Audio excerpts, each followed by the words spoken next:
Hey guys, Broker Jimmy here. Wanted to go over question number 8 on the 7th edition Broker's Practice Exam. An owner agreed to sell his restaurant property, so commercial property. The buyer gave the broker an earnest money deposit of $4,000. One day before closing, the buyer says, hey, I'm not going to buy this house anymore. I told the broker she found another property, would not be closing on the transaction. The owner lost more than $12,000 because of the default. What remedy best compensates the owner? What can we do here? Can we sue for rescission on breach? Well, you're not really suing for somebody to rescind the breach. The person's not going to buy the house or buy the commercial property in this case. It could be a house, could be commercial property, it doesn't matter. So no, that's not the case. A suit for compensatory damages. What is compensatory damage? You see the term compensation in here, right? Compensatory damages. So that could be it. Suit for liquidated damages. Well, liquidated damages is typically limited to the earnest money.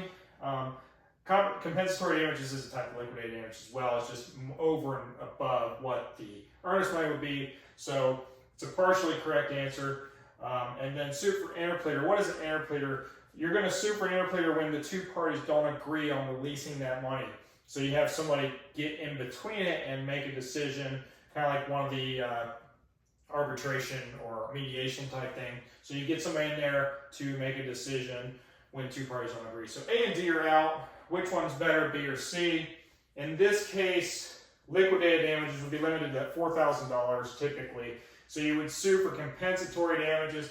Compensatory damages would then cover the additional if you were to win that case. Now remember, when you go to court, you have court costs, you have attorney's fees, you have other fees. So if you lose, you could be responsible to pay both parties' fees. So be careful with that. Typically, on a real estate transaction, when somebody walks away from a deal, they lose their earnest money, and that's pretty much it. The other thing that might come up for an answer, specific performance. It doesn't come up too often, but recently people have been suing for specific performance to force sellers to sell their house. So be careful with all that. If you want to talk about that, we can talk about it on a different level. In this case, B is the correct answer. Sue for compensatory damages. The reasoning here is because this is bigger than this, so that's why the question is specific to have this answer.